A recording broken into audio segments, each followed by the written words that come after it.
ജീവൻ നൽകുന്ന ശ്വാസം. അതാരാണ്? പരിശുദ്ധാത്മാവാണ്. പിന്നെ ബൈബിൾ വായിക്കുമ്പോൾ ശ്രദ്ധിക്കേണ്ട വേറൊരു കാര്യമുണ്ട്. ഈ ബൈബിളിൽ ജീവശ്വാസം എന്ന് പറഞ്ഞാൽ നേരെ തിരിച്ച് ചിന്തിച്ചോണം, അവിടെ മരണത്തിൻ്റെ ഒരു ശ്വാസമുണ്ട്. ബൈബിളിൽ നന്മ ഉണ്ട് എന്ന് പറഞ്ഞു കഴിഞ്ഞാൽ നേരെ തിരിച്ച് ചിന്തിക്കണം, ആ പറയുന്ന കാര്യങ്ങൾക്ക് വിരുദ്ധമായി ചെയ്താൽ അവിടെ തിന്മയുണ്ട് എന്ന് മനസ്സിലാക്കണം. ഇങ്ങനെയാണ് ബൈബിൾ ഈസി ആയിട്ട് ഗ്രഹിക്കാനുള്ള ഒരു അറിവ് നമുക്ക് കിട്ടുന്നത്. അല്ലെങ്കിൽ ഇതാണ് ബൈബിൾ പെട്ടെന്ന് മനസ്സിലാക്കാനുള്ള അറിവ്. അപ്പോൾ ഞാൻ പറഞ്ഞു വന്നത്, ജീവശ്വാസം എന്നൊരു സംഭവം അല്ലെങ്കിൽ അങ്ങനെ ഒരു ആത്മാവുണ്ട്, അതാണ് പരിശുദ്ധാത്മാവ്. ഈ ആത്മാവിനെയാണ് ഉൽപ്പത്തിയിൽ ദൈവം മനുഷ്യനിലേക്ക് നിവേശിപ്പിച്ചത്. അതുപോലെ തന്നെ ഈ പുതിയ നിയമത്തിൽ നമ്മൾ പലപ്പോഴും ഈശോ അവൻ നിശ്വസിച്ചു എന്ന് അവരുടെ നേരെ നിശ്വസിച്ചുകൊണ്ട് അവൻ പറഞ്ഞു എന്നത് ബൈബിളിലെ സുവിശേഷങ്ങളിൽ ചില ഭാഗങ്ങളിൽ കാണാം. അപ്പോൾ ഈ നിശ്വസിച്ചു എന്ന് പറയുന്നത് എന്തിനാണെന്ന് ചോദിച്ചു കഴിഞ്ഞാൽ, അവൻ പരിശുദ്ധാത്മാവിനെയാണ് ആ മനുഷ്യരുടെ മേൽ ഊതിയത് അല്ലെങ്കിൽ പ്രവേശിപ്പിച്ചത് എന്നാണ് അതിൻ്റെ അർത്ഥം.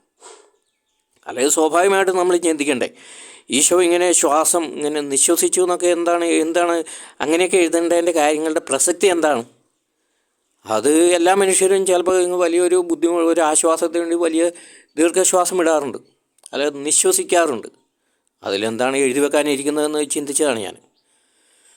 അപ്പോഴാണ് മനസ്സിലായത്, ഈശോ നിശ്വസിച്ചു, അവൻ നിശ്വസിച്ചുകൊണ്ട് പറഞ്ഞു എന്ന് പറയുമ്പോൾ അവരുടെ മേൽ പരിശുദ്ധാത്മാവിൻ്റെ ശ്വാസം അയച്ചുകൊണ്ടാണ് ഈശോ സംസാരിച്ചതെന്നാണ്. അപ്പോൾ ഇങ്ങനെയൊക്കെയുള്ള നിഗൂഢമായിട്ടുള്ള കാര്യങ്ങൾ ഈ ശ്വാസത്തിലുണ്ട്. അതുപോലെ തന്നെ ചില മനുഷ്യരുടെ അടുത്ത് നിൽക്കുമ്പോൾ അവരുടെ ശ്വാസം അടിച്ചാൽ ഭയങ്കര അസ്വസ്ഥത ഉണ്ടാകാറുണ്ട്. നമുക്ക് ഭയങ്കര അസ്വസ്ഥതയാണ്.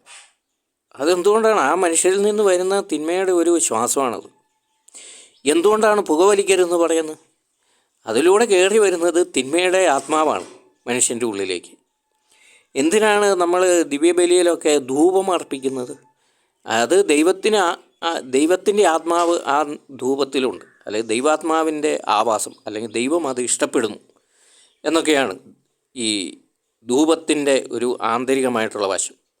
അത് പ്രാർത്ഥനയാണെന്ന് ഒക്കെ എല്ലാത്തിനും അതിൻ്റേതായ ഒരു കാര്യങ്ങളൊക്കെ പറയുന്നുണ്ട്. അതുകൂടാതെ ഞാൻ മനസ്സിലാക്കിയിരിക്കുന്ന കാര്യങ്ങളാണ് ഈ വിശുദ്ധ ധൂപത്തിൽ അതിനുള്ളിൽ കുടികൊള്ളുന്ന ആ ധൂപം നമ്മൾ ശ്വസിക്കുമ്പോൾ അതിലൂടെ നമ്മളിലേക്ക് പ്രവേശിക്കുന്നത് ദൈവത്തിൻ്റെ ആത്മാവാണ്.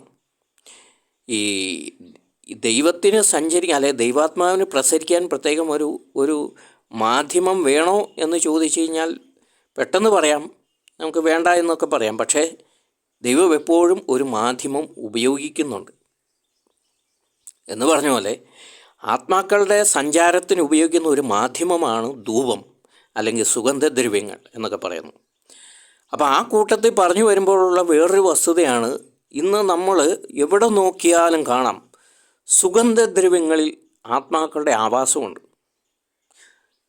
അപ്പോൾ ഈ കാലഘട്ടത്തിൽ ഒരു 10-15 വർഷമായിട്ട് എല്ലായിടത്തും സുഗന്ധദ്രവ്യങ്ങൾ അല്ലെങ്കിൽ സുഗന്ധ വസ്തുക്കളുടെ പെർഫ്യൂംസിൻ്റെയൊക്കെ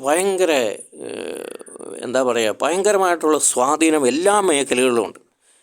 പണ്ടൊക്കെ ഇത്തിരി പ്രായമായ അല്ലെങ്കിൽ ഇത്തിരി മുതിർന്നവരൊക്കെയാണ് പെർഫ്യൂമുകൾ ഉപയോഗിച്ചുകൊണ്ടിരുന്നത്. ഇന്ന് അങ്ങനെയല്ല.